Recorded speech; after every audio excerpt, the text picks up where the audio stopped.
사장님은 자신의 비밀을 지키기 위해 저를 파렴치 안으로 몰아해고했고, 저는 그 비밀을 무기로 사장님의 모든 것을 빼앗았습니다.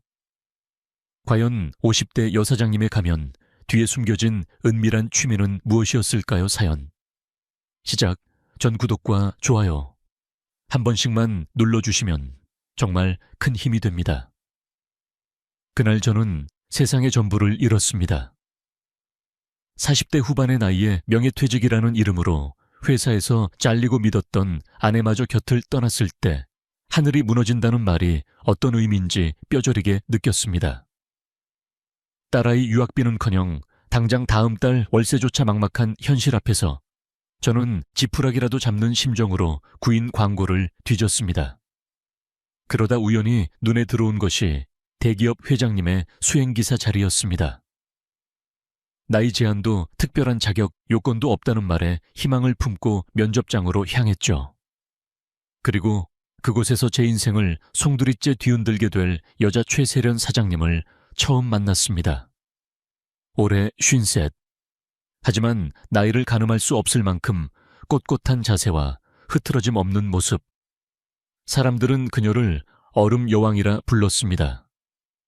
칼날 같은 눈빛과 한치의 오차도 용납하지 않는 완벽주의.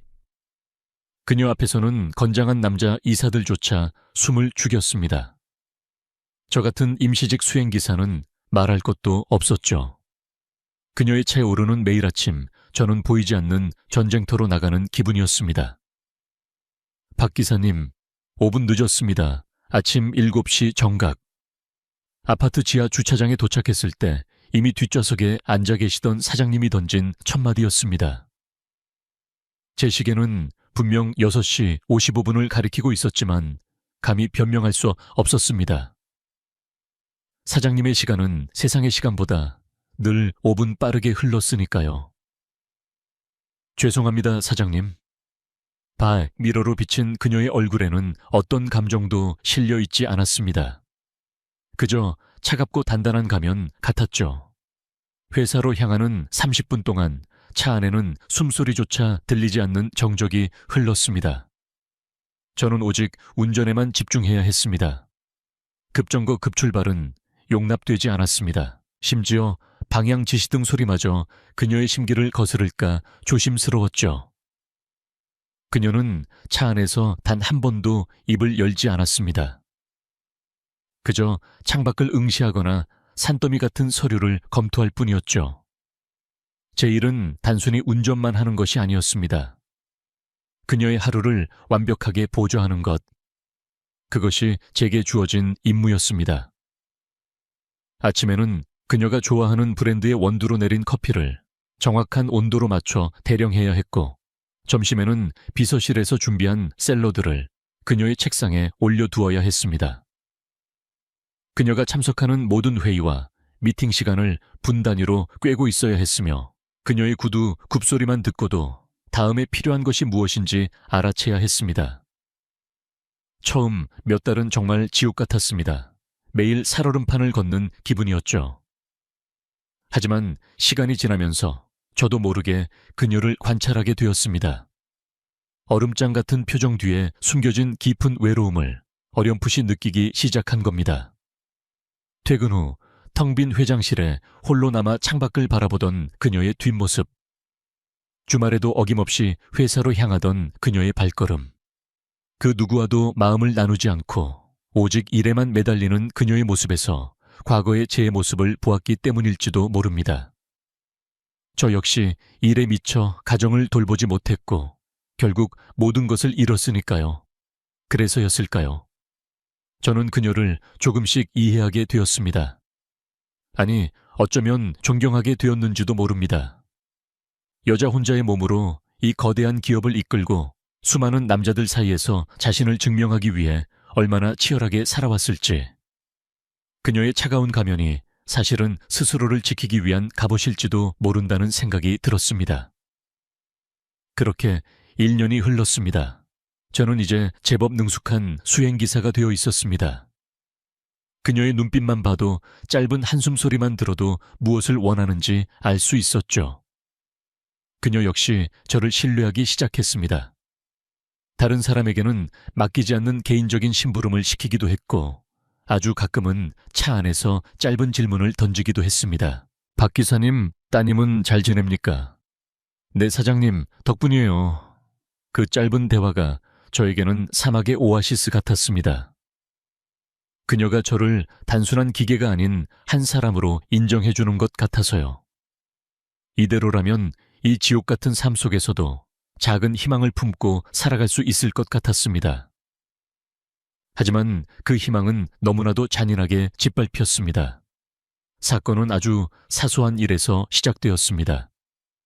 회사 내 라이벌이었던 김 이사가 추진하던 해외 프로젝트 계약서에 문제가 생겼고 그 정보가 경쟁사로 유출되는 사건이 터졌습니다.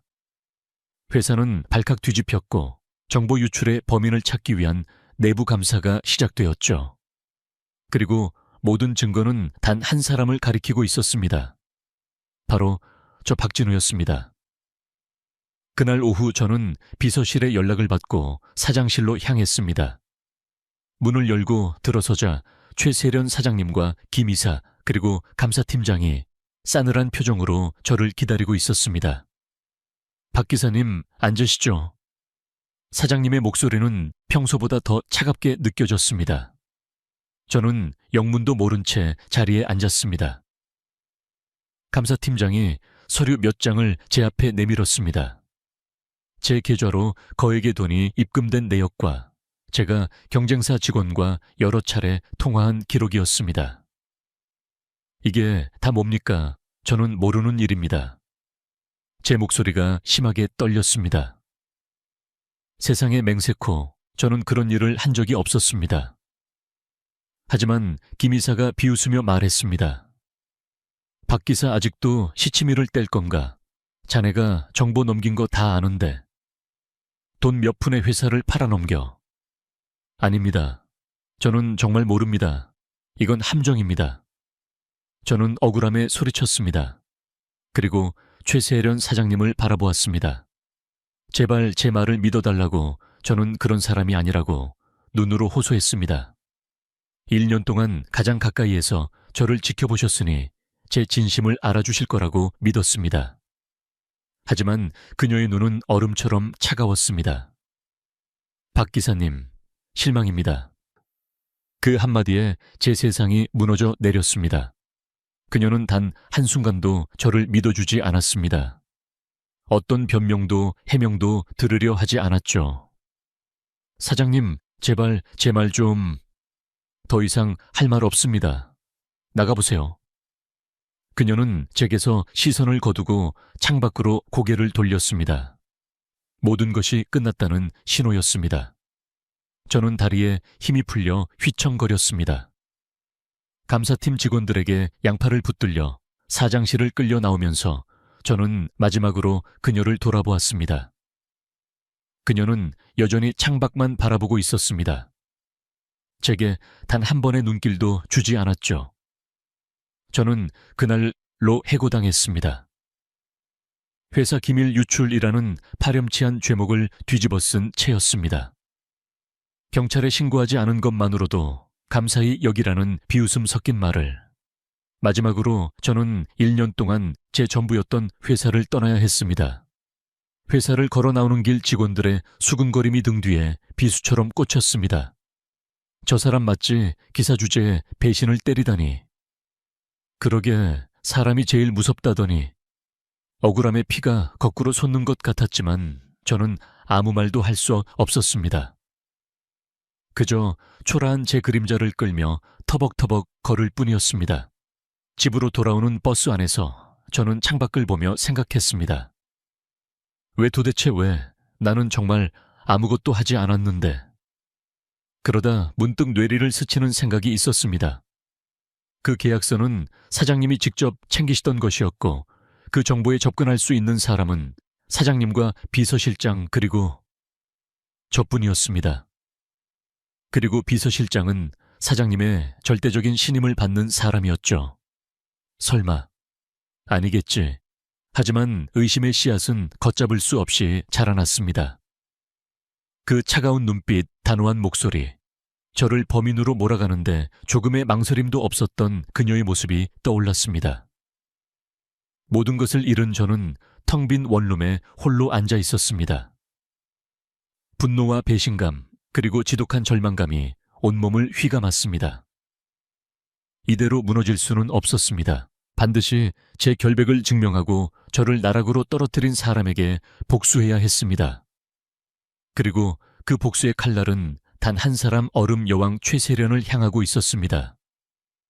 하지만 그때의 저는 상상조차 하지 못했습니다. 제 복수가 예상치 못한 방향으로 흘러가리라는 것을.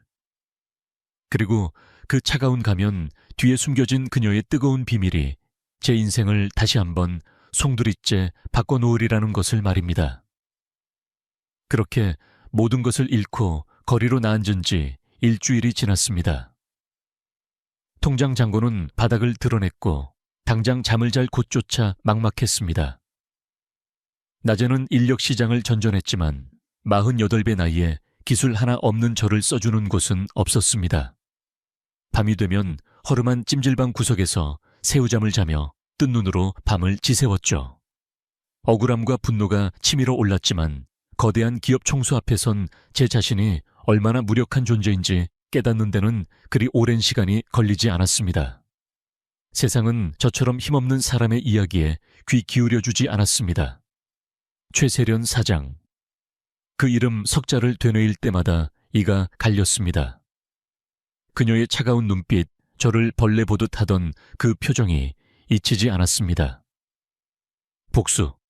오직 그 생각만이 저를 버티게 하는 유일한 힘이었습니다.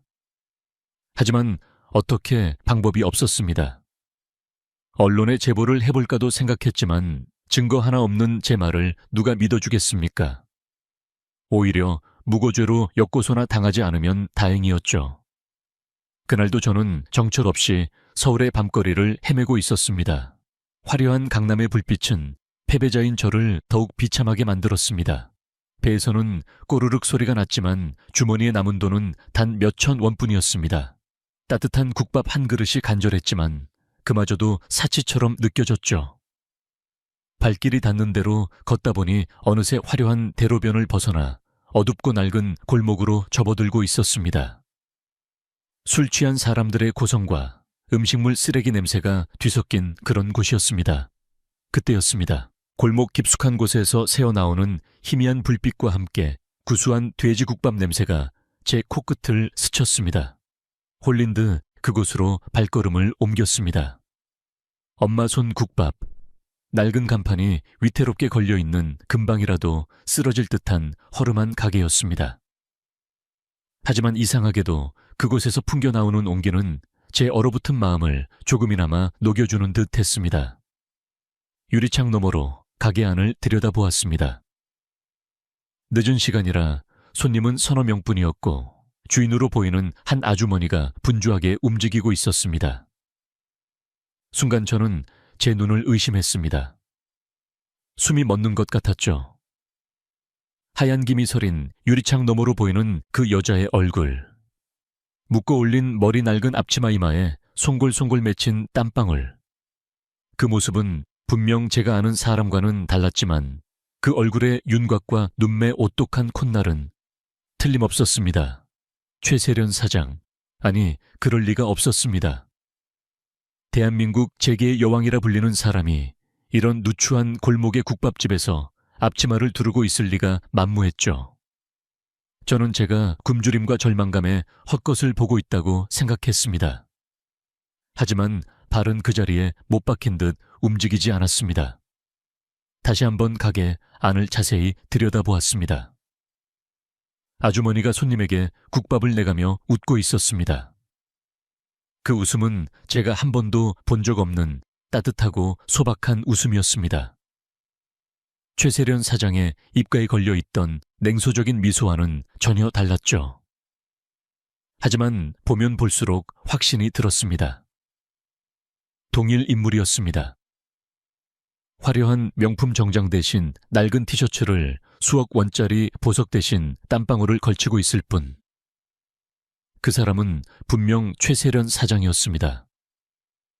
머릿속이 터질 것처럼 복잡해졌습니다. 이게 도대체 어떻게 된 일이지? 그녀와 똑같이 생긴 쌍둥이라도 있는 걸까? 아니면 내가 모르는 그녀의 비밀이라도 있는 걸까? 저는 가게 맞은편 어두운 골목에 몸을 숨기고 그녀가 가게 문을 닫을 때까지 기다렸습니다. 자정이 넘어서야 가게의 불이 꺼졌고 그녀가 지친 기색으로 밖으로 나왔습니다. 주변을 한번 둘러본 그녀는 익숙하게 골목을 빠져나가 근처에 세워둔 낡은 국산차에 올라탔습니다. 저는 망설일 틈도 없이 택시를 잡아타고 그 뒤를 쫓았습니다. 제발 내가 생각하는 그곳으로 가지 않기를. 하지만 제 바람과는 달리 그녀의 차는 익숙한 방향으로 향하고 있었습니다. 바로 그녀가 사는 강남의 최고급 주상복합 아파트였습니다.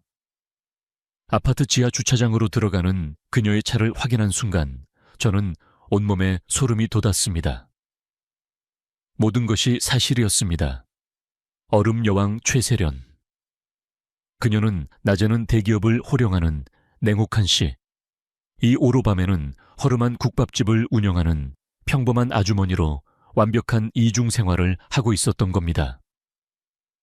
택시비를 내고 차에서 내린 저는 한참 동안 그 거대한 아파트를 올려다보았습니다. 이제껏 느껴보지 못했던 기묘한 감정이 저를 휩쌌습니다. 복수심에 더해진 지독한 호기심. 그리고 어쩌면 아주 작은 연민이었을지도 모릅니다. 그녀는 도대체 왜 이런 삶을 살고 있는 걸까요? 돈이 부족한 것도 아닐 텐데 무엇 때문에 스스로 이런 고된 삶을 선택한 걸까요? 그녀의 가장 완벽하고 은밀한 비밀. 저는 그것을 알아내야만 했습니다. 그것이야말로 저를 나락으로 떨어뜨린 그녀에게 복수할 수 있는 가장 확실한 무기가 될 테니까요. 하지만 그 무기가 결국 제 심장을 겨누게 될 줄은 그때에 저는 미처 알지 못했습니다. 우리는 살아가면서 수많은 가면을 쓰고 살아갑니다. 직장에서의 나, 가정에서의 나, 친구들 앞에서의 나. 하지만 그 가면 뒤에 숨겨진 진짜 얼굴은 과연 어떤 모습일까요? 어쩌면 가장 강해 보이는 사람이야말로 가장 깊은 상처와 외로움을 숨기고 있는지도 모릅니다. 그날 이후 제 하루는 완전히 바뀌었습니다. 더 이상 인력 시장을 전전하거나 찜질방을 찾아 헤매지 않았습니다.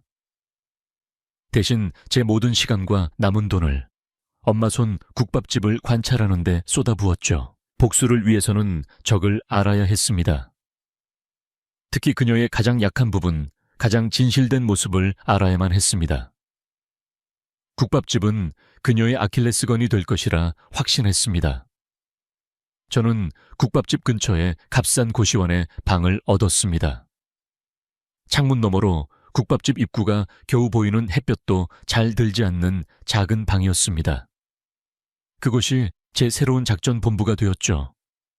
매일 아침 그녀가 낡은 차를 타고 나타나 가게 문을 여는 것을 시작으로 밤늦게 지친 몸을 이끌고 가게를 나설 때까지 저는 한순간도 놓치지 않고 그녀의 모든 것을 기록했습니다.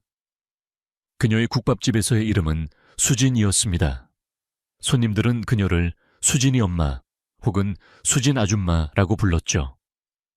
회사에서의 최세련 사장님과는 너무나도 다른 정겨운 호칭이었습니다. 그녀는 그 이름에 익숙하게 대답하며 손님들을 맞았습니다. 관찰을 시작한 지 며칠 만에 저는 수진이라는 여자가 최세련과는 완전히 다른 사람이라는 것을 깨달았습니다. 최세련이 단 한 방울의 눈물도 흘리지 않을 것 같은 얼음이라면 수진은 작은 일에도 쉽게 눈시울을 붉히는 사람이었습니다. 가게 TV에서 슬픈 사연이 나오면 몰래 눈가를 훔쳤고 돈이 부족한 학생 손님에게는 국밥값을 받지 않고 등을 두드려주기도 했습니다. 한 번은 이런 일도 있었습니다. 매일같이 가게에 와서 막걸리 한 병을 비우고 가던 한 노인이 며칠째 보이지 않자 그녀는 가게 문을 닫고 직접 그 노인의 집을 찾아 나섰습니다. 저는 몰래 그 뒤를 따랐죠. 노인은 작은 쪽방에서 홀로 알아누워 있었습니다. 그녀는 익숙하게 노인의 등을 쓸어주고 죽을 끓여 먹이고 땀에 젖은 옷을 갈아입혔습니다. 그 모습은 마치 친어머니가 아들을 돌보는 것처럼 자연스러웠습니다. 저는 그 광경을 보며 큰 충격에 휩싸였습니다. 저것이 연기일 리는 없었습니다. 누구에게 보여주기 위한 행동이 아니었으니까요. 저것이 그녀의 본 모습이라면, 그렇다면 제가 아는 최세련은 대체 누구란 말인가? 하나의 몸에 두 개의 영혼이라도 들어있는 것 같았습니다. 그녀의 이중 생활은 철저했습니다. 국밥집 주변 사람들은 그 누구도 그녀가 대기업시 이오라는 사실을 알지 못했습니다. 그녀는 그저 남편과 일찍 사별하고 홀로 꿋꿋하게 살아가는 정 많은 국밥집 주인일 뿐이었습니다. 그녀의 옷차림, 말투, 행동, 모든 것이 완벽한 수진이었습니다. 심지어 그녀는 2개의 휴대폰을 사용했습니다. 가게에서는 낡은 폴더폰을 가게를 나선 후 차 안에서는 최신 스마트폰을 꺼내 들었죠. 저는 혼란스러웠습니다. 복수를 위해 그녀의 약점을 찾고 있었는데 오히려 그녀의 인간적인 모습만을 발견하게 되니 마음이 복잡해졌습니다. 저를 그렇게 냉혹하게 내쳤던 얼음 여왕의 모습과 아픈 노인을 살뜰히 챙기던 수진 아줌마의 모습이 머릿속에서 충돌했습니다. 과연 어떤 것이 그녀의 진짜 얼굴일까요? 그러던 어느 날 밤 저는 결정적인 단서를 발견하게 되었습니다. 그날따라 그녀는 유난히 지쳐 보였습니다. 가게를 정리하는 내내 깊은 한숨을 내쉬었고 표정도 어두웠죠. 가게 문을 닫고 나온 그녀는 곧장 차에 타지 않고 가게 앞 작은 평상에 걸터앉아 밤하늘을 올려다보았습니다. 그리고는 품속에서 낡은 사진 한 장을 꺼내 들었습니다. 저는 고시원 창문에서 망원경으로 그 모습을 지켜보고 있었습니다. 사진 속에는 젊은 시절의 그녀와 한 남자가 환하게 웃고 있었습니다. 그녀는 한참 동안 그 사진을 어루만지더니 작은 소리로 흐느끼기 시작했습니다. 어깨가 가늘게 떨리고 있었습니다. 얼음 여왕이 울고 있었습니다. 저는 그 모습에서 눈을 뗄 수가 없었습니다. 그녀가 저렇게 나약한 모습을 보인 것은 처음이었습니다. 한참을 울던 그녀는 눈물을 닦고 일어나 차를 타고 떠났습니다. 저는 그 자리에 남아 생각에 잠겼습니다. 사진 속 남자는 누구일까? 그리고 왜 그녀는 그 사진을 보며 울었을까? 그 남자가 그녀의 이중 생활과 관련이 있는 것은 아닐까? 다음 날 저는 결심했습니다. 더 이상 멀리서 지켜보기만 해서는 안 되겠다고. 그녀의 비밀 속으로, 그녀의 진짜 삶 속으로 직접 들어가야만 했습니다. 복수를 위해서든 아니면 이 지독한 호기심을 해결하기 위해서든. 저는 고시원을 나와 이발소로 향했습니다. 덥수룩하게 자란 머리와 수염을 깔끔하게 정리하고 가장 낡고 허름한 옷으로 갈아입었습니다. 그리고 엄마 손 국밥집의 문을 열었습니다. 이제 관찰자가 아닌 이야기의 등장인물이 될 시간이었습니다. 문을 열고 들어서는 순간 국밥을 나르던 그녀와 눈이 마주쳤습니다. 그녀는 저를 잠시 쳐다보았지만 그저 새로운 손님 중 하나로 생각하는 듯 했습니다. 어서 오세요.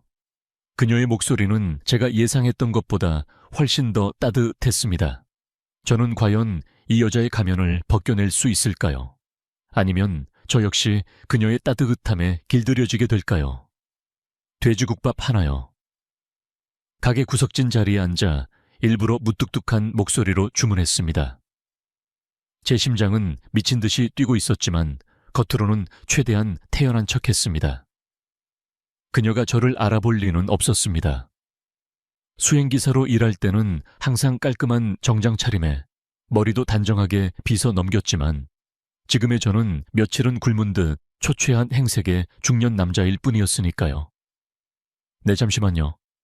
그녀는 제 얼굴을 잠시 쳐다보았지만 별다른 의심 없이 주방으로 향했습니다.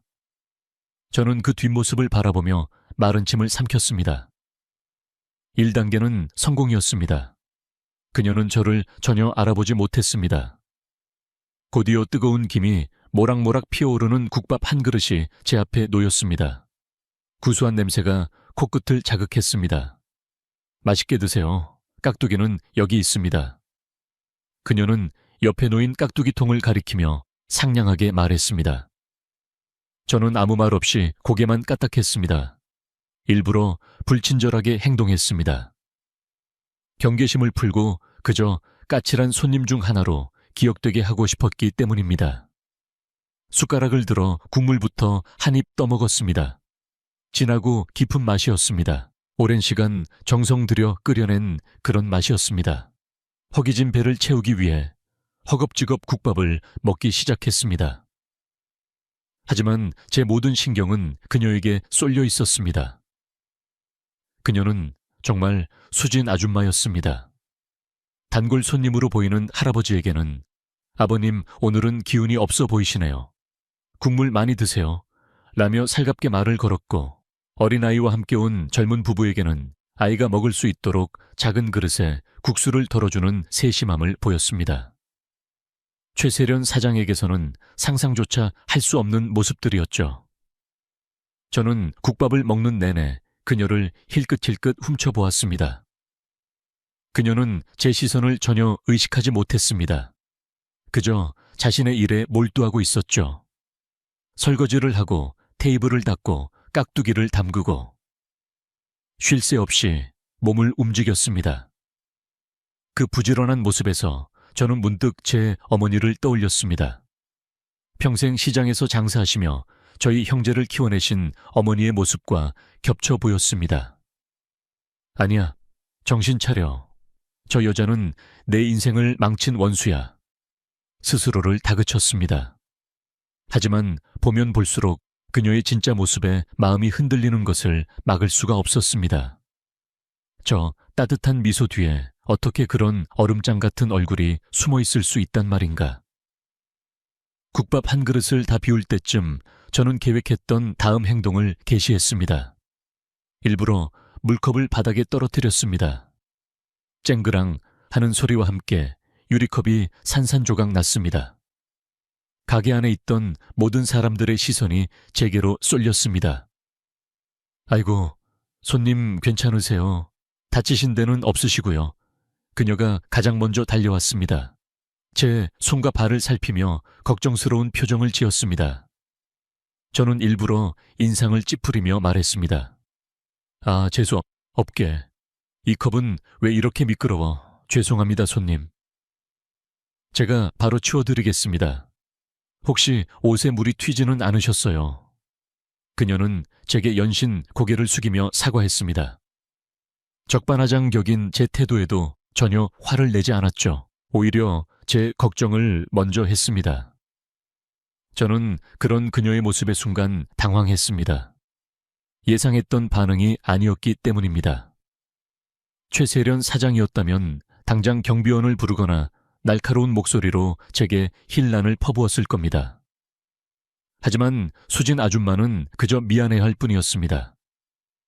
그녀가 빗자루와 쓰레받기를 가져와 조심스럽게 유리 조각을 치우는 동안 저는 그녀의 손을 보았습니다.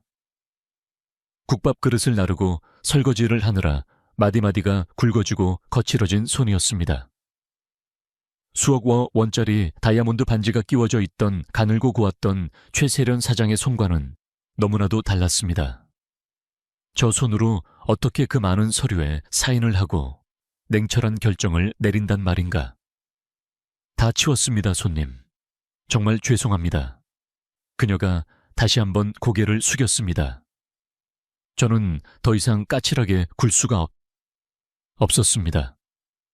마음 한구석에서 죄책감이 피어올랐기 때문입니다. 됐소. 짧게 대답하고 자리에서 일어났습니다. 계산대로 향하는 제 발걸음이 무겁게 느껴졌습니다. 4,000원입니다. 주머니에서 꼬깃꼬깃한 1,000원짜리 지폐 4장을 꺼내 건넸습니다. 그녀는 돈을 받으며 제게 다시 한번 미소를 지어 보였습니다. 안녕히 가세요, 손님. 다음에 또 오세요. 저는 아무 대꾸 없이 가게를 나섰습니다. 문이 닫히는 순간까지 그녀는 저를 향해 웃고 있었습니다. 고시원으로 돌아온 저는 자리에 주저앉았습니다. 심장이 복잡하게 뛰고 있었습니다. 복수를 위해 그녀에게 접근했는데 오히려 저만 더 깊은 혼란에 빠져버렸습니다. 그녀의 따뜻함, 그녀의 친절함, 그녀의 미소. 그것들이 제 복수심을 조금씩 무뎌지게 만들고 있었습니다. 아니야, 저건 다 연기일 뿐이야. 진짜 최세련은 냉혹한 여자야. 애써 그렇게 생각하려 했지만 오늘 제가 직접 보고 겪은 그녀의 모습이 머릿속에서 떠나지 않았습니다. 과연 어떤 것이 진실일까? 며칠 동안 저는 매일 같은 시간에 국밥집을 찾았습니다. 그리고 매번 다른 방식으로 그녀를 시험했습니다. 반찬 투정을 하기도 하고 국물이 짜다고 불평하기도 했습니다. 하지만 그녀는 단 한 번도 인상을 찌푸리지 않았습니다. 항상 죄송합니다, 손님. 바로 바꿔드리겠습니다. 라며 제 비위를 맞추었죠. 그러던 어느 날 저는 제 계획이 어리석었다는 것을 깨달았습니다. 이런 식으로는 그녀의 진짜 속내를 알아낼 수 없었습니다. 손님과 주인이라는 관계 속에서는 그녀는 언제나 친절한 수진 아줌마일 테니까요. 그녀의 가장 깊은 곳으로 들어가기 위해서는 손님이 아닌 다른 존재가 되어야만 했습니다. 그날 저녁 저는 국밥집이 문을 닫을 시간까지 기다렸습니다. 그리고 가게를 나서는 그녀에게 다가갔습니다. 저, 아줌마. 그녀는 저를 보고 잠시 놀란 듯 했지만 이내 웃으며 대답했습니다. 네 손님, 무슨 일이세요 혹시? 여기서 일할 사람 안 구하십니까 일? 일할 사람이요? 그녀는 당황한 기색이 역력했습니다. 며칠 동안이나 와서 트집을 잡던 진상 손님이 갑자기 직원이 되고 싶다고 하니 황당할 수밖에 없었겠죠. 저는 최대한 불쌍하고 절박한 표정을 지어 보였습니다. 네, 제가 요즘 사정이 어려워서 일자리를 구하고 있는데 마땅치가 않네요. 설거지든 청소든 뭐든 다 할 수 있습니다. 밥만 먹여주시면 됩니다.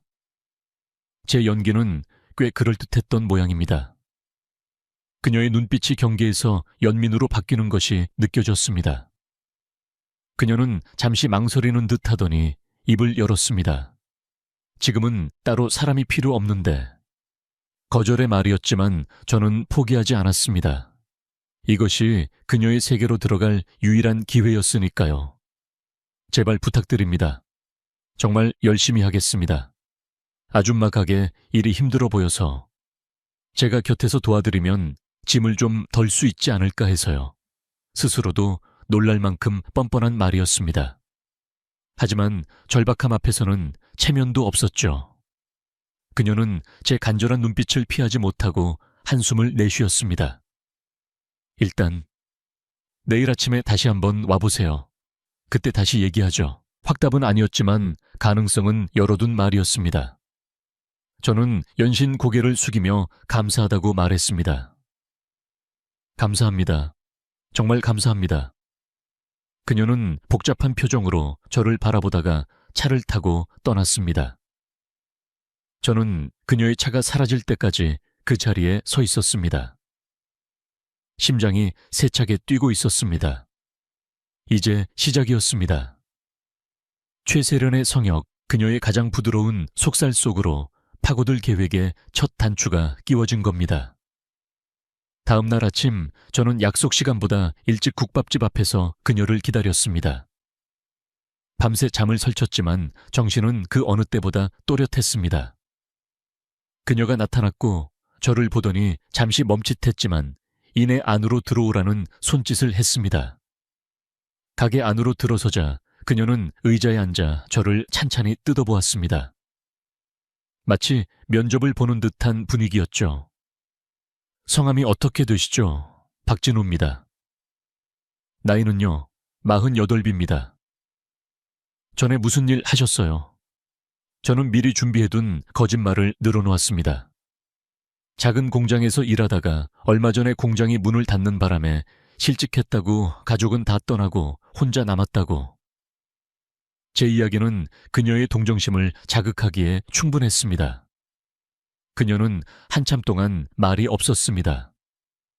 저를 채용할지 말지 고민하는 것이 분명했습니다. 저는 속으로 제발을 외쳤습니다. 일단 오늘 하루만 같이 일해보죠. 보고 나서 결정하겠습니다. 네, 알겠습니다. 뭐든지 시켜만 주십시오. 저는 기회를 놓치지 않고 큰 소리로 대답했습니다. 그녀는 제게 앞치마를 건네주었습니다. 저는 익숙하게 앞치마를 두르고 주방으로 들어갔습니다. 설거지거리가 산더미처럼 쌓여 있었습니다. 저는 망설임 없이 고무장갑을 끼고 그릇을 닦기 시작했습니다. 수행기사로 일하기 전 저 역시 안 해본 일이 없었기에 식당 길은 그리 낯설지 않았습니다. 제가 묵묵히 설거지를 하는 동안 그녀는 저를 유심히 지켜보는 듯 했습니다. 저는 일부러 더 열심히, 더 꼼꼼하게 그릇을 닦았습니다. 그녀에게 신뢰를 얻어야만 했습니다. 점심시간이 되어 손님들이 몰려들자 저는 설거지를 멈추고 홀로 나가 테이블을 닦고 손님들의 주문을 받았습니다. 그녀는 저의 재빠른 행동에 조금 놀란 눈치였습니다. 식당 일 해보셨나 봐요. 네, 젊었을 때 잠깐. 하루 종일 저는 쉴 틈 없이 일했습니다. 그녀가 시키지 않은 일도 찾아서 했습니다. 화장실 청소도 하고 가게 앞을 쓰는 일도 마다하지 않았죠. 그녀는 그런 저를 말없이 지켜볼 뿐이었습니다. 어느덧 가게 문을 닫을 시간이 되었습니다. 마지막 손님이 나가고 우리는 둘만 남았습니다. 저는 긴장된 마음으로 그녀의 결정을 기다렸습니다. 박진우 씨, 네, 사장님. 이제 그녀를 사장님이라 부르는 것이 자연스러워졌습니다. 내일부터 정식으로 출근하세요.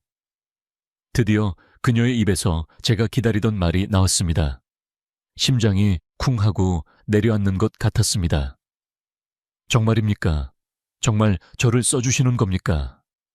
대신 조건이 있습니다. 네, 뭐든지 말씀하십시오.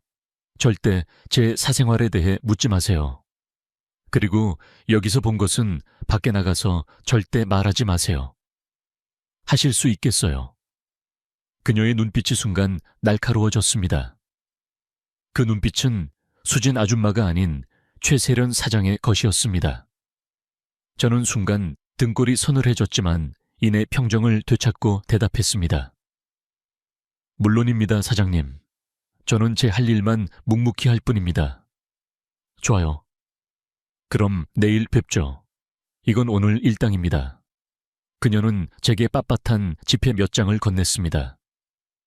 저는 그 돈을 받아들고 몇 번이고 고개를 숙였습니다.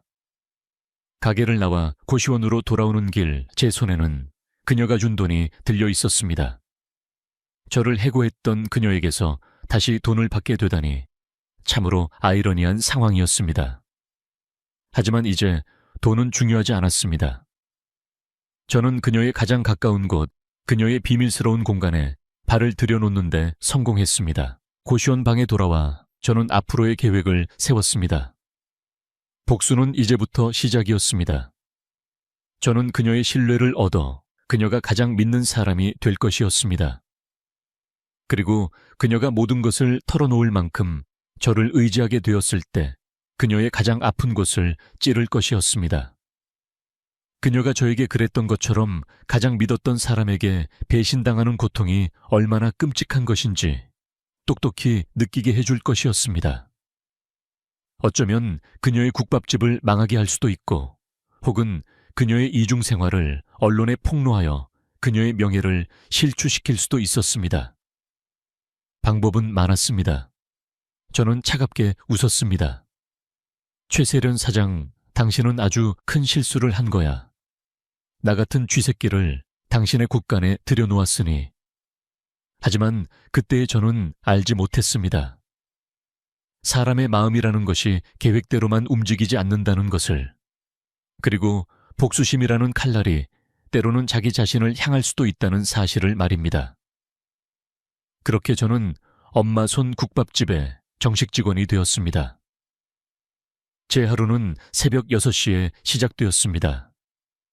가게 문을 열고 들어가 청소를 하고 그날 사용할 채소를 다듬는 것이 제 첫 번째 일이었습니다. 제가 일을 시작한 지 얼마 지나지 않아 그녀 아니 이제는 제게도 수진 사장님이 된 그녀가 가게에 도착했습니다. 일찍 오셨네요, 박 선생님. 그녀는 저를 박 선생님이라고 불렀습니다. 처음에는 어색했지만 그 호칭에는 저를 존중해주는 마음이 담겨 있는 것 같아 나쁘지 않았습니다. 사장님이야말로 매일 일찍 나오시는데요. 우리는 짧은 인사를 나누고 각자의 일을 시작했습니다. 그녀는 커다란 솥에 돼지뼈와 고기를 넣고 육수를 끓이기 시작했습니다. 그 모습은 이제 제게도 익숙한 풍경이 되었죠. 저는 그녀가 시키는 대로 깍두기를 썰고 파를 다듬었습니다. 함께 일하면서 저는 그녀의 새로운 모습을 계속해서 발견하게 되었습니다. 그녀는 생각보다 훨씬 더 꼼꼼하고 부지런한 사람이었습니다. 육수를 끓일 때는 한시도 솥 앞에서 떠나지 않았고 깍두기를 담글 때는 무의 신선도부터 고춧가루의 색깔까지 허투루 넘기는 법이 없었습니다. 박 선생님, 이 문은 바람이 들어서 안 되겠네요. 버려주세요. 이 정도는 괜찮지 않습니까? 안 돼요. 손님상에 나가는 음식은 뭐든 최고여야 해요. 그녀의 그 고집스러운 모습에서 저는 문득 최세련 사장의 모습을 보았습니다. 일에 있어서는 한치의 양보도 없는 완벽주의. 국밥집이든 대기업이든 그녀의 본질은 변하지 않는 것 같았습니다. 하지만 그녀는 결코 차갑기만 한 사람은 아니었습니다. 점심시간이 지나고 가게가 한산해지면 우리는 작은 테이블에 마주 앉아 늦은 식사를 했습니다. 그녀는 항상 제 밥그릇에 제일 맛있는 고기 부위를 덜어주곤 했습니다. 박 선생님, 많이 드세요. 하루 종일 서서 일하려면 힘드실 텐데. 그녀의 그런 소박한 배려에 제 마음은 조금씩 흔들리고 있었습니다. 복수를 위해 이곳에 왔다는 사실을 잊을 만큼 그녀와 함께하는 시간이 편안하게 느껴지기 시작한 겁니다. 우리는 식사를 하며 소소한 대화를 나누었습니다. 저는 제 과거에 대해 적당히 꾸며낸 이야기를 했고 그녀는 주로 가게 손님들에 대한 이야기를 했습니다. 아까 왔던 그 학생 요즘 취업 때문에 힘든가 봐요. 얼굴이 말이 아니더라고요. 그래서 제가 고기 좀 더 넣어줬어요. 저녁마다 오시는 할아버지는 자식들이랑 연락이 끊겼대요. 여기서 저랑 얘기하는 게 유일한 낙이라고 하시더라고요. 그녀는 손님 한 사람 한 사람의 사정을 다 꿰고 있었습니다. 그리고 그들을 진심으로 걱정하고 위로해 주었죠. 저는 그런 그녀의 모습을 보며 생각했습니다. 이 여자는 정말 다른 사람들을 위로하고 보살피는 것에서 행복을 느끼는구나. 그렇다면 왜 나에게는 그렇게 모질게 굴었던 걸까? 그 의문은 풀리지 않은 숙제처럼 제 마음속에 남아 있었습니다. 어느 비 오는 날 오후였습니다. 가게에 손님이 없어 우리는 창밖을 보며 조용히 각자의 시간을 보내고 있었죠. 그때 라디오에서 낡은 유행가 하나가 흘러나왔습니다. 슬픈 멜로디의 노래였습니다. 저는 무심코 그녀를 쳐다보았는데 그녀의 눈가에 눈물이 맺혀 있는 것을 보았습니다. 사장님. 제가 조심스럽게 부르자 그녀는 화들짝 놀라며 황급히 눈물을 닦았습니다. 아니에요. 그냥 노래가 좀 슬퍼서. 그녀는 애써 웃어 보였지만 그 미소는 무척이나 슬퍼 보였습니다. 저는 더 이상 아무것도 묻지 않았습니다. 그저 그녀의 옆에서 조용히 라디오를 들을 뿐이었습니다.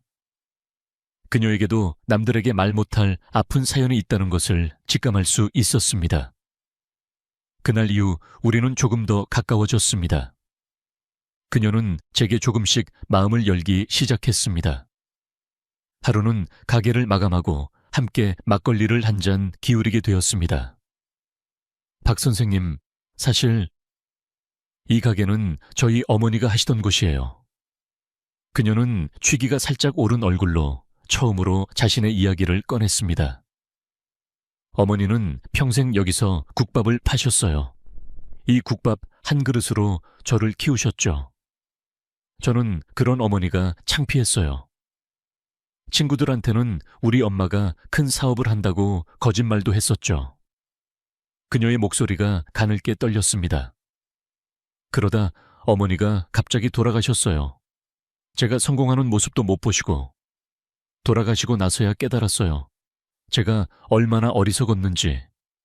그래서 결심했어요. 어머니의 가게를, 어머니의 손맛을 제가 지켜야겠다고. 그래서 이렇게 살고 있는 거예요. 저는 아무 말도 할 수 없었습니다. 그녀의 이중생활 뒤에 이토록 가슴 아픈 사연이 숨어 있을 줄은 몰랐습니다. 이곳에 오면 마음이 편해요. 돌아가신 어머니 품에 안긴 것 같아서.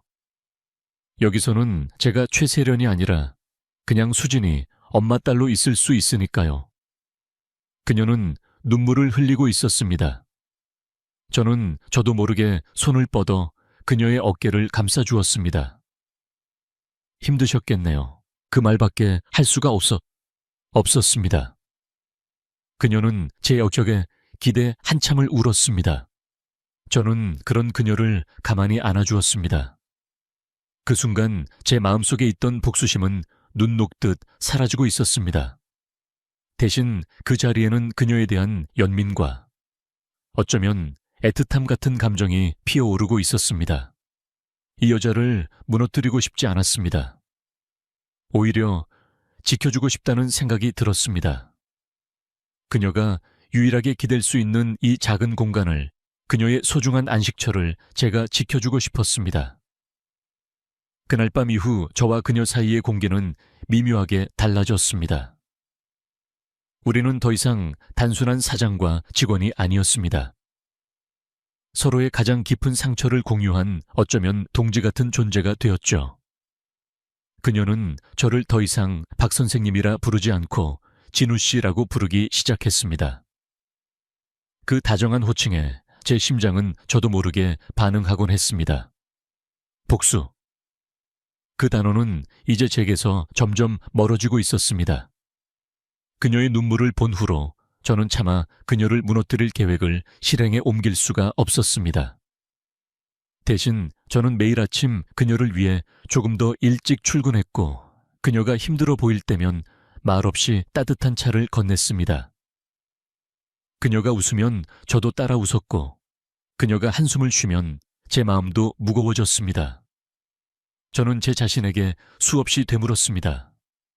박진우, 너 지금 뭐 하는 거냐? 저 여자는 내 원수야. 하지만 머리와 마음이 따로 움직였습니다.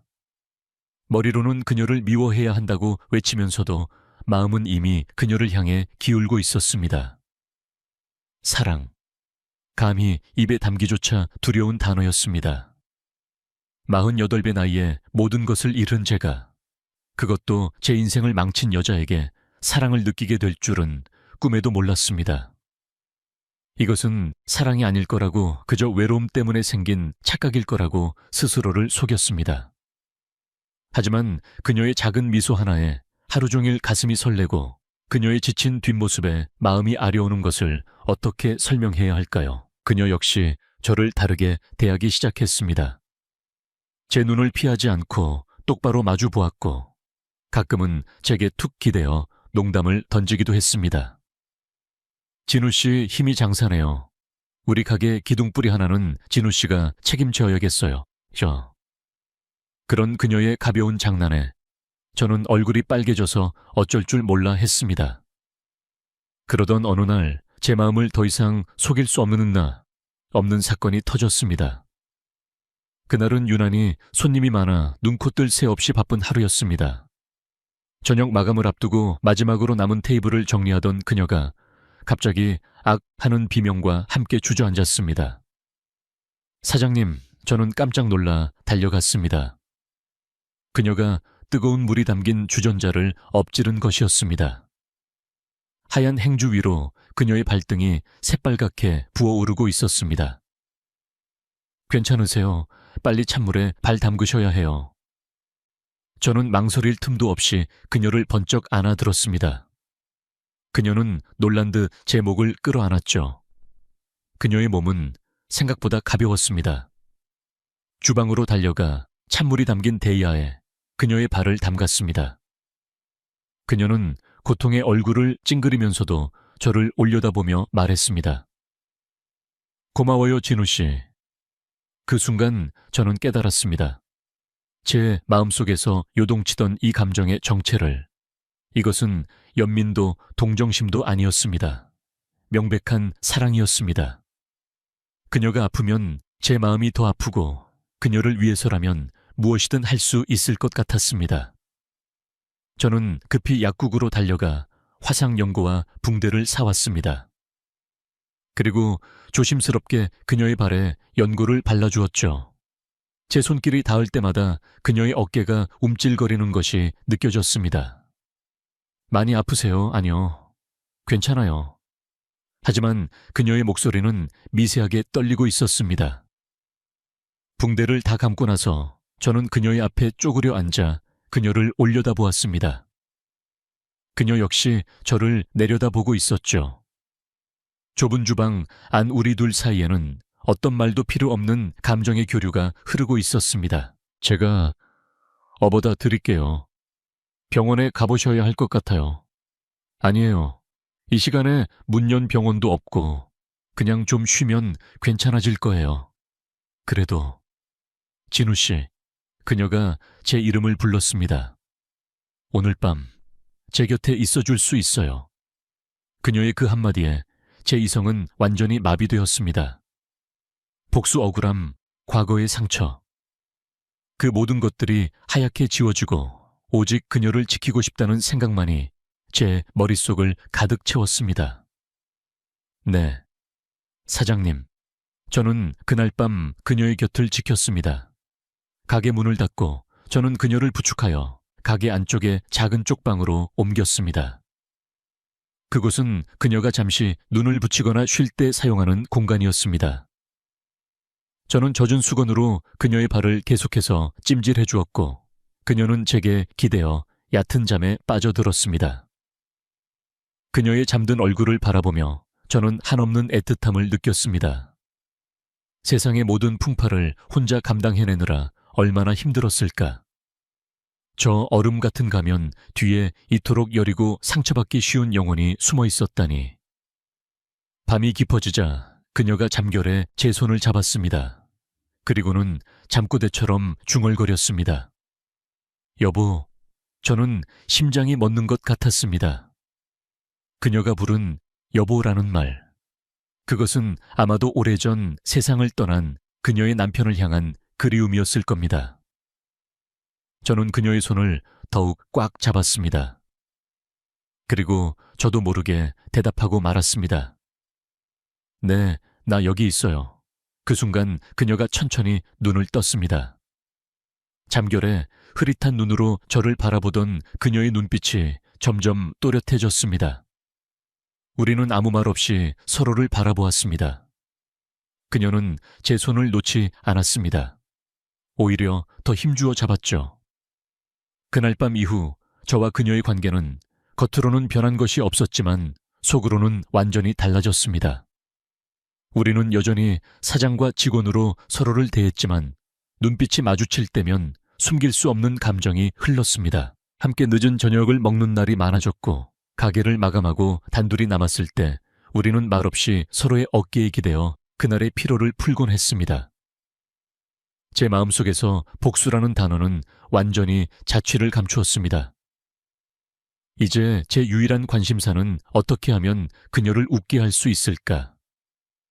어떻게 하면 그녀의 어깨에 놓인 무거운 짐을 조금이나마 덜어줄 수 있을까 하는 것뿐이었습니다.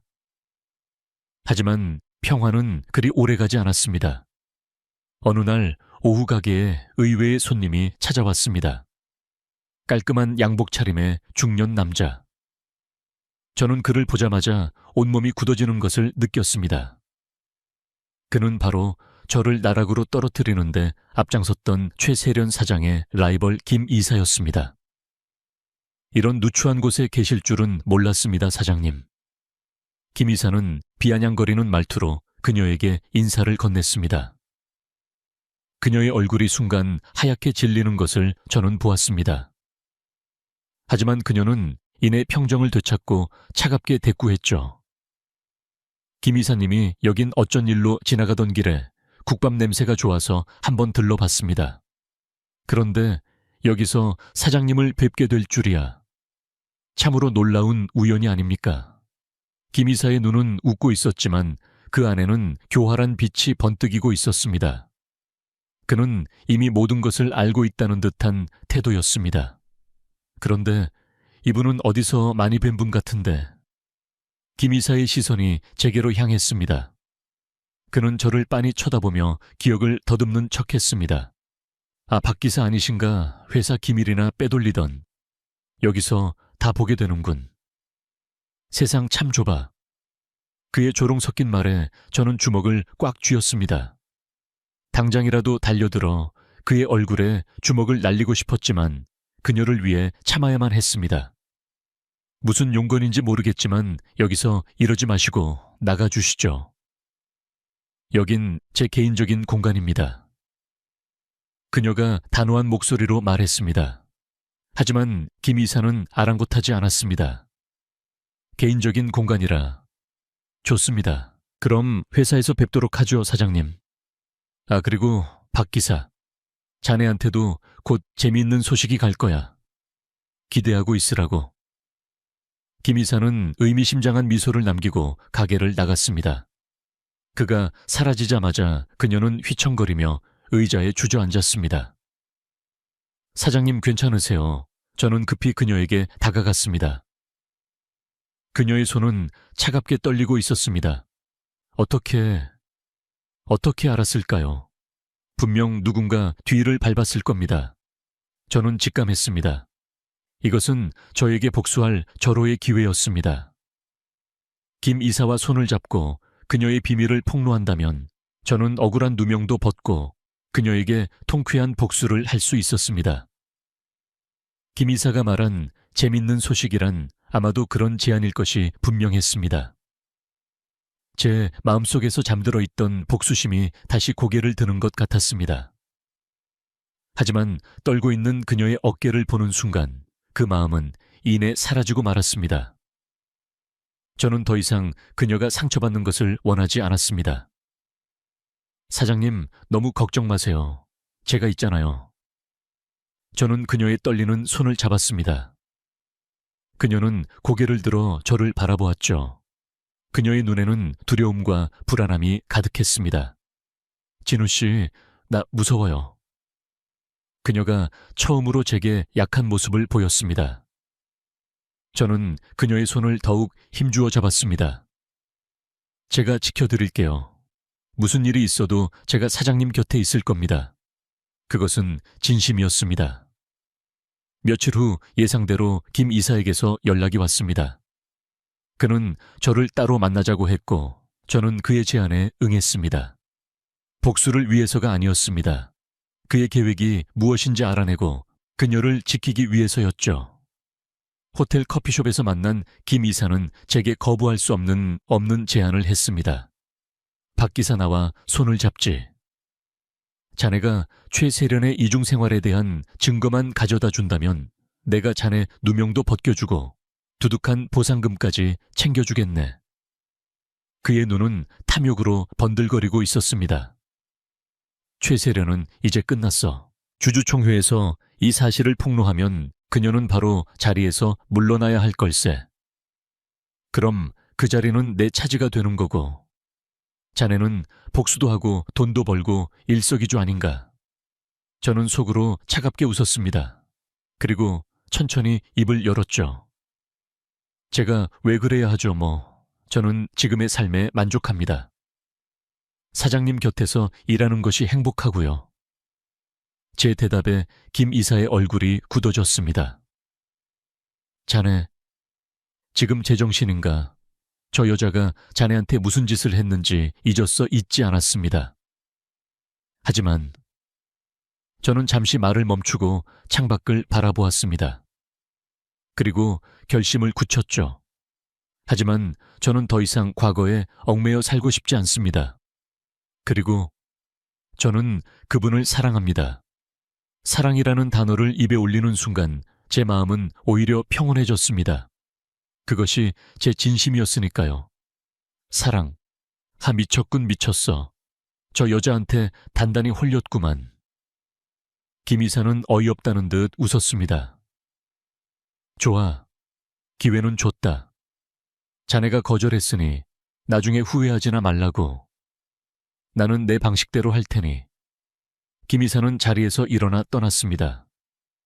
저는 혼자 남아 차가운 커피를 마셨습니다. 이제 되돌릴 수 없는 강을 건넜습니다. 저는 그녀를 지키기 위해 그녀의 적과 맞서 싸우기로 결심한 겁니다. 하지만 어떻게 저 혼자의 힘으로는 역부족이었습니다. 김 이사는 회사 내에서 막강한 권력을 쥐고 있는 사람이었습니다. 그에게 맞서기 위해서는 저 역시 강력한 무기가 필요했습니다. 그리고 그 무기는 오직 한 사람, 최세련 그녀 자신이었습니다. 그날 밤 저는 국밥집 문을 닫고 정리하는 그녀를 기다렸습니다. 심장이 발소리처럼 크게 울렸습니다. 앞으로 일어날 일을 생각하면 두려웠지만 피할 수는 없었습니다. 이것이 그녀를 지킬 유일한 방법이었습니다. 진우 씨 아직 안 가고 뭐해요? 정리를 마친 그녀가 저를 보고 의아한 표정을 지었습니다. 저는 심호흡을 한번 하고 그녀의 눈을 똑바로 마주보며 말했습니다. 사장님, 드릴 말씀이 있습니다. 제 목소리는 생각보다 차분하게 나왔습니다. 하지만 제 눈빛이 평소와 다르다는 것을 그녀도 느꼈을 겁니다. 그녀는 말없이 저를 바라보았고 저는 제 인생에서 가장 힘든 고백을 시작했습니다. 먼저 제 정체부터 밝혀야 할 것 같습니다. 저는 박진우가 맞습니다. 하지만 사장님이 아시는 공장에서 일하다 실직한 그 박진우는 아닙니다. 그녀의 눈이 가늘어졌습니다. 저는 사장님의 수행기사였던 박진우입니다. 그 말이 떨어지는 순간 그녀의 얼굴에서 핏기가 가시는 것이 보였습니다. 그녀의 손에 들려있던 행주가 바닥으로 툭 떨어졌죠. 그녀는 믿을 수 없다는 듯 혹은 끔찍한 악몽을 꾸는 듯 단 표정으로 저를 바라보았습니다. 무슨 말을 하는 거예요 지금? 회사 기밀 유출이라는 누명을 쓰고 억울하게 해고당했던 바로 그 박진우입니다. 그녀는 뒷걸음질치며 테이블을 붙잡았습니다. 다리에 힘이 풀린 듯 위태로워 보였습니다. 거짓말이죠. 그럴 리가 없어요. 소라이까 저로오시아. 사실입니다. 저는 복수를 위해 사장님께 접근했습니다. 사장님의 가장 큰 비밀인 이 국밥집을 알아냈고 의도적으로 접근해 직원으로 들어왔습니다. 사장님의 모든 것을 빼앗고 저처럼 나락으로 떨어뜨릴 계획이었습니다. 저는 담담하게 모든 것을 털어놓았습니다. 변명도 꾸밈도 없이. 그것이 그녀에 대한 최소한의 예의라고 생각했습니다. 그녀는 한참 동안 아무 말도 하지 못했습니다. 그저 떨리는 눈으로 저를 바라볼 뿐이었습니다. 그녀의 눈에는 배신감, 분노, 그리고 깊은 슬픔이 뒤섞여 있었습니다. 저는 그녀가 제 뺨을 때리거나 소리를 지르며 저를 쫓아낼 것이라고 생각했습니다. 하지만 그녀는 그러지 않았습니다. 대신 그녀의 눈에서 눈물 한 방울이 툭 떨어졌습니다. 왜? 그녀가 간신히 입을 열었습니다. 왜 이제 와서 말하는 거예요? 계획대로 복수를 하지 않고. 저는 그녀에게 천천히 다가갔습니다.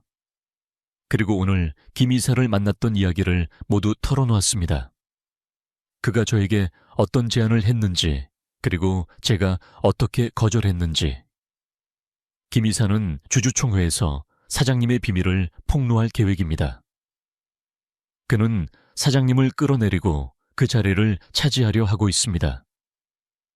제 말을 듣는 동안 그녀의 표정은 조금씩 변해갔습니다. 슬픔과 배신감은 사라지고 다시 최세련 사장의 냉철한 얼굴이 돌아오고 있었습니다. 그래서 이제 와서 내 편에 서서 나를 돕기라도 하겠다는 건가요? 복수를 포기하고 복수는 이미 의미가 없어졌습니다. 왜죠? 사장님을, 아니, 수진 씨를 사랑하게 됐으니까요. 저는 제 마음을 숨기지 않았습니다. 그녀는 제 고백에 잠시 흔들리는 듯 했지만 이내 다시 차가운 표정을 지었습니다. 사랑 나를 속이고 접근한 남자의 사랑을 내가 믿을 것 같아요. 믿지 않으셔도 좋습니다. 하지만 이것 하나만은 알아주십시오. 저는 더 이상 당신이 무너지는 것을 원하지 않습니다. 당신을 지키고 싶습니다. 팽팽한 긴장감이 우리 사이에 흘렀습니다. 우리는 한참 동안 서로를 마주 보았습니다. 그녀는 제 진심을 가늠하려는 듯 제 눈 깊은 곳을 꿰뚫어 보는 것 같았습니다.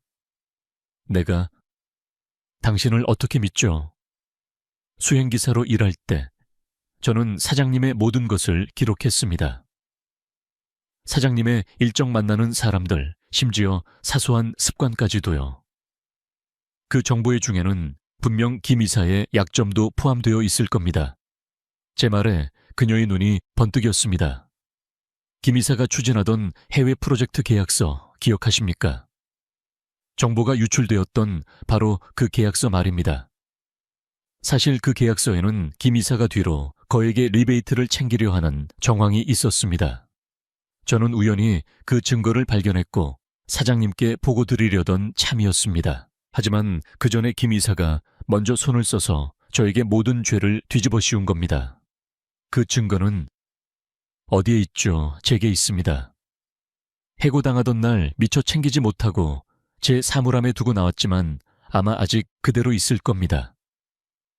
그녀는 제 말을 듣고 깊은 생각에 잠겼습니다. 그리고 마침내 결심을 굳힌 듯 입을 열었습니다. 좋아요. 일단 당신 말을 믿어보죠. 하지만 명심해요. 만약 나를 또다시 속이려 한다면 그때는 당신을 절대로 용서하지 않을 테니까. 그렇게 저와 그녀의 위험한 동맹이 시작되었습니다. 원수였던 우리가 이제는 공동의 적에 맞서기 위해 손을 잡은 겁니다. 그날 밤 우리는 국밥집 작은 테이블에 마주 앉아 밤새도록 방역을 위한 계획을 세웠습니다. 저는 제가 아는 모든 정보를 그녀에게 쏟아냈고 그녀는 놀라운 전략가의 면모를 보여주었습니다. 그녀의 머릿속에는 이미 모든 시나리오가 그려져 있는 듯 했습니다. 일단 김 이사가 안심하도록 내버려 둬야 해요. 우리가 아무것도 모르는 것처럼 그가 계획대로 움직이게 만들어야 합니다. 우리의 목표는 단 하나였습니다. 김 이사가 스스로 파놓은 함정에 빠지게 만드는 것, 그리고 그가 가장 의기양양해 있을 때 모든 것을 뒤집어 버리는 것이었습니다. 위험한 동맹을 맺은 다음 날부터 우리는 치밀한 반격 작전에 돌입했습니다. 우리의 관계는 겉으로는 변한 것이 없었습니다. 저는 여전히 국밥집 직원이었고 그녀는 사장이었죠. 하지만 가게 문이 닫히고 나면 그곳은 우리의 비밀작전 본부로 변했습니다. 그녀는 마치 전쟁을 지휘하는 사령관 같았습니다. 저는 그녀의 지시에 따라 움직이는 충실한 병사였죠. 우리의 첫 번째 목표는 김 이사가 저에게 씌운 누명의 증거, 즉 그가 리베이트를 챙기려 하는 계약서 원본을 확보하는 것이었습니다. 회사에 잠입해야 해요. 내일 밤 경비가 가장 허술한 시간을 노려서. 그녀의 계획은 대담했습니다. 저는 망설였지만 그녀의 확신에 찬 눈빛을 보니 불가능할 것 같지도 않았습니다. 다음 날 밤 저는 검은 옷으로 갈아입고 회사 건물 뒤편으로 향했습니다. 그녀는 차 안에서 무정의로 저와 연락을 주고받으며 상황을 지휘했죠. 수행기사로 일하며 익혀두었던 건물의 내부 구조와 CCTV 위치 경비원들의 순찰 시간 등 모든 정보가 제게는 강력한 무기가 되었습니다. 지금이야 진우 씨, 3층 복도 CC, TV 5분간 정지시켰어요. 저는 그녀의 신호에 맞춰 환풍구를 통해 건물 안으로 잠입했습니다.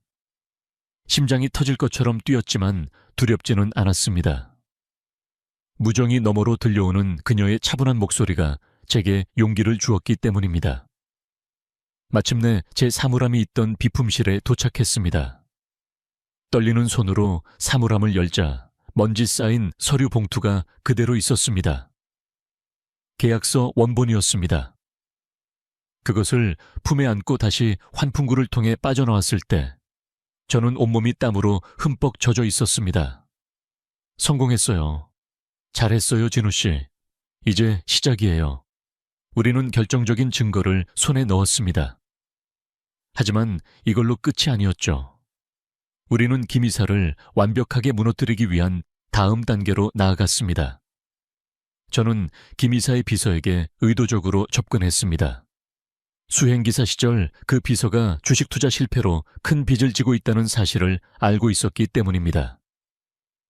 저는 그에게 김 이사보다 더 큰 돈을 제시하며 김 이사의 모든 비리 장부를 넘기라고 제안했습니다.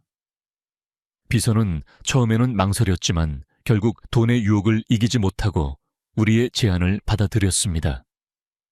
며칠 후 우리는 김 이사의 모든 비리가 담긴 장부를 손에 넣었습니다. 그가 지난 몇 년간 회사 돈을 어떻게 횡령하고 비자금을 조성했는지 적나라하게 기록되어 있었죠. 모든 준비는 끝났습니다. 이제 남은 것은 김 이사가 스스로 무덤을 파고 들어오기만을 기다리는 것이었습니다. 주주총회 날이 밝았습니다. 김 이사는 의기양양한 표정으로 회의장에 들어섰습니다. 그의 손에는 최세련 사장의 이중 생활이 담긴 사진들이 들려 있었죠. 그는 이 사진들만 폭로하면 모든 것이 자신의 뜻대로 될 것이라고 확신하는 듯 했습니다. 그녀는 평소와 다름없이 단정하고 차가운 모습으로 회의장에 나타났습니다. 하지만 그녀의 곁에는 이제 수행기사가 아닌 든든한 동반자로서 제가 함께하고 있었습니다. 회의가 시작되고 김 이사가 긴급 안건을 상정했습니다. 주주 여러분, 저는 오늘 우리 회사의 명예를 실추시키고 CEO로서의 자격이 없는 최세련 사장의 충격적인 사생활을 폭로하고자 합니다. 회의장이 술렁이기 시작했습니다. 김 이사는 스크린에 그녀가 국밥집에서 일하는 사진들을 띄웠습니다. 보십시오. 이것이 바로 여러분이 믿고 따르던 최세련 사장의 진짜 모습입니다. 그녀는 밤마다 이런 허름한 곳에서 국밥이나 팔며 우리 회사의 품격을 떨어뜨리고 있습니다. 주주들은 충격에 휩싸였고 기자들의 카메라 플래시가 쉴 새 없이 터졌습니다. 김 이사는 승리를 예감한 듯 의기양양한 미소를 지었죠. 모든 것이 그의 계획대로 흘러가는 듯 했습니다. 하지만 바로 그때 그녀가 자리에서 일어나 단상으로 향했습니다. 과연 그녀는 이 위기를 어떻게 헤쳐나갈까요? 그리고 우리의 방역은 성공할 수 있을까요? 모든 것이 밝혀질 순간이 이제 코앞으로 다가왔습니다. 모든 사람의 시선이 단상 위로 향하는 그녀에게 쏠렸습니다. 회의장은 숨막히는 정적으로 가득 찼고 오직 카메라 셔터 소리만이 간헐적으로 정적을 깨뜨렸습니다. 김 이사는 팔짱을 낀 채 이제 모든 것이 끝났다는 듯한 조소 띈 얼굴로 그녀를 바라보고 있었습니다. 그는 그녀가 변명을 늘어놓거나 혹은 무너지며 눈물이라도 흘리기를 기대했을 겁니다. 하지만 그녀는 예상과 전혀 다른 행동을 했습니다. 그녀는 마이크 앞에 서서 잠시 눈을 감고 깊은 숨을 내쉬었습니다. 그리고 다시 눈을 떴을 때 그녀의 눈빛은 그 어느 때보다도 단단하고 차분했습니다. 그녀의 입계는 심지어 옅은 미소마저 감돌고 있었죠. 주주 여러분, 그리고 기자 여러분, 오늘 이 자리에 와주셔서 감사합니다. 그녀의 목소리는 떨림 하나 없이 회의장 전체에 울려 퍼졌습니다. 김 이사님께서 보여주신 사진들 모두 사실입니다. 그녀의 그 한마디에 회의장은 다시 한번 술렁였습니다. 사실이라고 자신의 치부를 스스로 인정하다니 사람들은 당혹감을 감추지 못했습니다. 네, 저는 매일 밤 강남의 화려한 불빛 뒤에 숨겨진 작은 골목에서 국밥을 끓입니다. 사진 속 저 낡은 앞치마를 두른 여자가 바로 저 최세련입니다. 그녀는 스크린에 떠 있는 자신의 사진을 똑바로 응시하며 말을 이어갔습니다. 여러분은 아마 궁금하실 겁니다. 대기업 CEO인 제가 왜 그토록 고되고 남루한 삶을 선택했는지 말입니다. 돈이 부족해서도 특별한 취미여서도 아닙니다. 그녀는 잠시 말을 멈추고 회의장에 앉아있는 저를 찾아 시선을 옮겼습니다.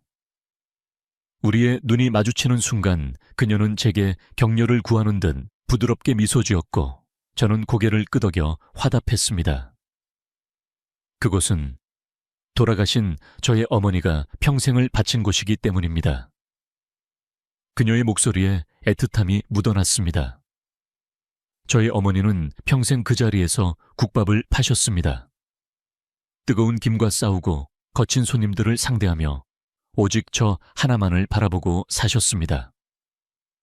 그 뜨거운 국밥 한 그릇이 바로 저를 키워냈고 지금의 저를 있게 한 힘이었습니다. 회의장은 이제 완전히 조용해졌습니다. 사람들은 모두 숨을 죽인 채 그녀의 이야기에 귀를 기울이고 있었습니다. 저는 성공하고 싶었습니다. 어머니를 가난에서 벗어나게 해드리고 싶었습니다. 그래서 앞만 보고 달렸습니다. 하지만 제가 마침내 이 자리에 올랐을 때 제 곁에 어머니는 계시지 않았습니다. 저는 모든 것을 가졌지만 가장 소중한 것을 잃어버린 뒤였습니다. 그녀의 눈가에 이슬이 맺혔습니다. 어머니가 돌아가시고 나서 저는 한동안 길을 잃었습니다. 제가 누구인지 무엇을 위해 살아왔는지 알 수 없었습니다. 그러다 문득 어머니의 가게를 떠올렸습니다. 그리고 결심했습니다. 제가 어머니의 삶을, 어머니의 온기를 이어가야겠다고. 그곳에서만큼은 제가 대기업 CEO 최세련이 아닌 수진이 엄마 딸로 돌아갈 수 있었기 때문입니다. 그곳은 저에게 유일한 안식처이자 제 뿔이었습니다. 그녀는 눈물을 닦고 다시 한번 주주들을 향해 당당하게 말했습니다. 이것이 부끄러운 일입니까? 어머니의 땀과 사랑이 깃든 곳을 지키는 것이 CEO로서의 자격을 논할 만큼 잘못된 일입니까? 저는 그렇게 생각하지 않습니다. 오히려 저는 그곳에서 사람의 온기를 배우고 진정한 리더십이 무엇인지 깨닫게 되었습니다. 그녀의 진솔한 고백이 끝나는 순간 회의장 한쪽에서 박수 소리가 터져 나왔습니다. 처음에는 작았던 박수 소리가 점점 커져 마침내 회의장 전체를 가득 메웠습니다. 주주들은 모두 자리에서 일어나 그녀에게 기립박수를 보내고 있었습니다. 기자들의 카메라는 이제 경멸이 아닌 존경의 눈빛으로 그녀를 향하고 있었죠. 상황이 역전된 것을 깨달은 김 이사의 얼굴은 하얗게 질려 있었습니다. 그는 당황하여 어쩔 줄 몰라 했죠. 바로 그때 제가 자리에서 일어났습니다. 이제는 제가 나설 차례였습니다. 주주 여러분, 잠시 주목해 주시기 바랍니다. 저는 최세련 사장님의 전 수행기사였던 박진우라고 합니다. 저는 단상으로 올라가 그녀의 곁에 섰습니다. 그리고 저는 바로 김 이사님의 계략에 빠져 억울하게 해고당했던 당사자이기도 합니다. 저는 품속에서 계약서, 원본과 김 이사의 비리 장부를 꺼내 높이 들어 보였습니다. 여기 김 이사님께서 회사 돈을 횡령하고 리베이트를 챙기려 한 모든 증거가 있습니다. 그는 자신의 비리를 덮기 위해 저에게 모든 죄를 뒤집어 씌우고 심지어 최세련 사장님까지 몰아내려 한 것입니다. 모든 진실이 밝혀지는 순간이었습니다. 회의장은 아수라장이 되었고 김 이사는 경비원들에게 붙들려 밖으로 끌려 나갔습니다. 그는 마지막까지 발버둥 치며 소리쳤지만 그의 말을 들어주는 사람은 아무도 없었습니다. 모든 폭풍이 지나간 후 그녀는 다시 마이크를 잡았습니다. 마지막으로 이 자리를 빌려 한 사람에게 감사의 말을 전하고 싶습니다. 저를 위해 자신의 모든 것을 걸고 진실을 밝혀준 박진우 씨입니다. 그녀는 저를 돌아보며 수많은 사람들 앞에서 제 손을 잡았습니다. 그리고 그는 제가 평생을 함께하기로 약속한 저의 동반자입니다. 그녀의 폭탄 선언에 회의장은 다시 한번 놀라움으로 가득 찼습니다.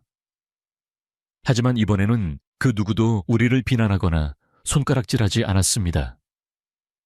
오히려 따뜻한 격려와 축하의 박수 소리가 우리를 감싸주었습니다. 저는 그녀의 손을 마주 잡았습니다. 우리는 수많은 카메라 플래시 속에서 서로를 바라보며 환하게 웃었습니다. 길고 길었던 싸움이 마침내 끝이 났습니다. 주주총회에 폭풍이 지나간 후 모든 것이 빠르게 제자리를 찾았습니다. 김 이사는 몰락했고 저의 억울했던 누명은 회사의 공식적인 사과와 함께 깨끗이 벗겨졌습니다. 그녀는 제게 회사 내의 높은 직책을 제안하며 지난날의 고통을 보상해 주려 했습니다. 하지만 저는 웃으며 고개를 저었습니다. 아니요, 괜찮습니다. 제 자리는 더 이상 그곳에 없습니다. 그럼 어디에? 제 자리는 바로 당신 곁입니다. 엄마 손 국밥집에서 함께 국밥을 끓이는 그 자리요. 제 대답에 그녀는 세상에서 가장 행복한 미소를 지어 보였습니다. 주주총회 이후 세상은 더 이상 그녀를 얼음 여왕이라 부르지 않았습니다. 대신 국밥집 씨, 이 오라는 애정 어린 별명으로 불렀죠. 그녀의 진솔한 이야기는 많은 이들에게 감동을 주었고 그녀는 자신을 짓누르던 가면을 벗고 따뜻하고 인간적인 리더로 거듭났습니다. 국밥집은 더 이상 비밀스러운 공간이 아니었습니다. 주말이 되면 그곳은 소외된 이웃들에게 온기를 나누는 사랑방이 되었습니다. 그리고 그곳에는 언제나 저와 그녀가 함께 있었습니다. 우리는 더 이상 숨을 필요 없이 당당하게 손을 잡고 평범한 연인들처럼 거리를 걸었습니다. 어느 맑은 가을날 우리는 처음 만났던 그 국밥집 골목을 나란히 걸었습니다. 참 먼 길을 돌아왔네요, 우리. 그러게요. 하지만 그래서 더 소중한 거겠죠. 그녀는 제 어깨에 머리를 기댔고 저는 그런 그녀를 가만히 감싸 안았습니다. 과거의 아픔과 복수심은 따스한 가을 햇살 아래 눈 녹듯 사라졌습니다. 이제 우리 앞에는 그 어떤 장애물도 없었습니다. 오직 서로를 향한 굳건한 믿음과 사랑만이 존재할 뿐이었습니다. 그렇게 모든 것이 제자리를 찾았고 우리의 길고 길었던 싸움은 마침내 행복이라는 이름으로 끝을 맺었습니다. 시간이 흘러 어느덧 첫눈이 내리는 겨울이 되었습니다. 그날 저녁 창밖으로 한방눈이 펑펑 내리는 작은 한정식 집에서 저는 그녀의 손을 잡고 제 인생에서 가장 큰 용기를 냈습니다. 세련 씨, 저와 결혼해 주시겠습니까? 저는 그녀의 앞에 한쪽 무릎을 꿇고 오랫동안 준비해온 작은 반지 상자를 열었습니다. 그녀는 놀라움의 말을 잇지 못하고 그저 눈물만 글썽였습니다. 당신의 남은 인생을 저에게 허락해 주시겠어요? 제 떨리는 고백에 그녀는 마침내 눈물과 함께 고개를 끄덕였습니다. 네, 좋아요. 당신과 함께라면요. 우리는 화려한 결혼식 대신 양가 부모님의 산소를 찾아가 조용히 우리의 시작을 알렸습니다. 그리고 우리의 삶은 여전히 엄마 손 국밥집에 있었습니다. 함께 육수를 끓이고 함께 그릇을 나르고 함께 손님들을 맞았습니다.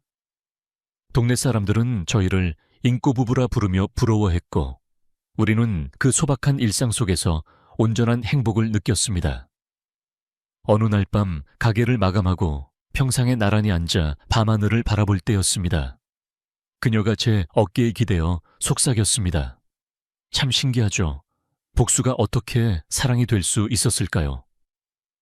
저는 그녀의 손을 잡으며 대답했습니다. 아마도 당신의 진심을 보았기 때문이겠죠. 얼음장 같은 가면 뒤에 숨겨진 당신의 따뜻한 눈물을요. 당신을 미워했던 만큼 당신을 이해하고 싶었고 그 이해의 끝에 사랑이 있었던 겁니다. 저는 제 인생을 송두리째 무너뜨린 한 여자를 만났습니다. 그리고 그녀에게 복수하기 위해 그녀의 가장 깊은 비밀 속으로 들어갔습니다. 하지만 저는 그곳에서 복수가 아닌 구원을 발견했습니다. 한 명의 여왕을 무너뜨리려 했지만 결국 한 명의 여인을 구원했고 그 과정 속에서 저 자신 역시 구원받았습니다. 사랑은 때로 가장 예상치 못한 모습으로 가장 절망적인 순간에 찾아오는 것 같습니다. 뜨거운 국밥솥에서 김이 모락모락 피어오르는 것을 보며 저는 조용히 미소 지었습니다. 우리의 따뜻하고 진한 이야기는 이제 막 시작되었으니까요. 오늘 들려드린 이 이야기는 실제 인물이나 사건과는 아무런 관련이 없는 창작된 사연임을 먼저 말씀드립니다. 이 이야기는 삶의 교훈과 작은 위로를 나누고자 하는 교육적인 목적으로 제작되었습니다. 이 사연을 집필하면서 저는 복수심이 어떻게 사랑으로 변할 수 있는가라는 질문에 깊이 몰두했습니다. 주인공 진우 씨의 마음은 처음엔 순수한 증오로 가득 차 있었죠. 하지만 그는 얼음 여왕이라는 가면 뒤에 숨겨진 세련 씨의 연약하고 인간적인 모습을 발견하게 됩니다. 한 명의 CEO가 아닌 상처받고 외로운 한 사람을 보게 된 것입니다. 저는 이것이 이야기의 가장 중요한 핵심이라고 생각합니다. 우리 모두는 삶이라는 무대 위에서 각자의 가면을 쓰고 살아가니까요. 그 가면 뒤에 진짜 얼굴을 마주하기 위해서는 때로는 큰 용기가 필요합니다. 진우 씨가 복수 대신 그녀를 지키기로 한 선택은 결국 자기 자신을 구원한 길이었습니다. 저는 진정한 강함이란 상대를 파괴하는 것이 아니라 이해하고 용서하는 마음에서 나온다고 믿습니다. 이 이야기가 여러분께 그런 울림을 주었기를 바랍니다. 이 이야기는 단순히 한 남자의 복수가 사랑으로 변해가는 과정을 넘어 우리 삶의 본질적인 모습에 대해 깊은 질문을 던집니다. 우리 주변에는 수많은 얼음 여왕과 얼음 왕자가 존재합니다. 성공이라는 이름 아래 강인함이라는 가면 뒤에 자신의 상처와 외로움을 필사적으로 숨기며 살아가는 사람들이죠. 우리는 너무나 쉽게 그들의 겉모습만 보고 판단하고 손가락질하곤 합니다. 저 사람은 감정도 없는 냉혈한 일 거라고, 혹은 모든 것을 가졌으니 행복할 거라고 말입니다. 하지만 이 이야기는 우리에게 보여줍니다. 그 어떤 단단한 가면도 결국 한 사람의 연약한 마음을 온전히 가릴 수는 없다는 것을요. 그리고 그 가면 뒤에는 우리와 똑같이 위로받고 싶고 사랑받고 싶은 한 사람이 있다는 사실을 말입니다. 주인공 진우 씨의 여정은 우리에게 진정한 이해와 공감이 얼마나 위대한 힘을 가졌는지 깨닫게 합니다. 그의 복수심이 눈 녹듯 사라진 것은 그녀가 가진 부와 명예 때문이 아니었습니다. 바로 그녀의 눈물, 그녀의 숨겨진 아픔을 보았기 때문입니다. 어머니를 향한 그리움으로 국밥집을 지키는 그녀의 모습 속에서 그는 자신을 파멸시킨 적이 아닌 깊은 상처를 안고 살아가는 한 인간을 발견한 것입니다. 이처럼 누군가를 진심으로 이해하려는 노력은 복수라는 파괴적인 감정마저 사랑이라는 창조적인 에너지로 바꿀 수 있는 기적을 만들어냅니다. 어쩌면 용서란 상대를 위한 것이 아니라 증오라는 감옥에 갇힌 자기 자신을 해방시키는 가장 이기적인 행동일지도 모릅니다. 진우 씨는 그녀를 용서함으로써 비로소 과거의 악몽에서 벗어나 새로운 행복을 찾을 수 있었으니까요. 또한 이 이야기는 우리에게 두 번째 기회에 대한 희망을 이야기합니다. 인생의 황혼역에서 모든 것이 끝났다고 생각했던 두 사람이 만나 서로의 상처를 보듬고 새로운 시작을 만들어가는 모습은 우리에게 큰 울림을 줍니다. 나이가 들었다고 해서 한번 실패했다고 해서 혹은 깊은 상처를 입었다고 해서 우리의 삶이 끝나는 것은 아닙니다. 진정한 인간적인 연결과 교감만 있다면 우리는 언제든 다시 일어설 수 있고 다시 사랑할 수 있습니다. 결국 한 인간을 구원하는 것은 거창한 성공이나 막대한 부가 아닙니다. 그저 따뜻한 국밥 한 그릇, 내 이야기를 들어주는 단 한 사람 힘들 때 기댈 수 있는 어깨.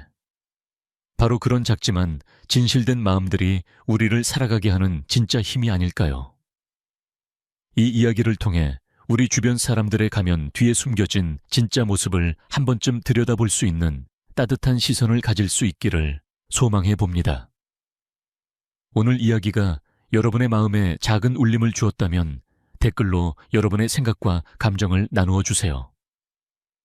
여러분의 따뜻한 한마디가 누군가에게는 큰 위로가 될 수 있습니다.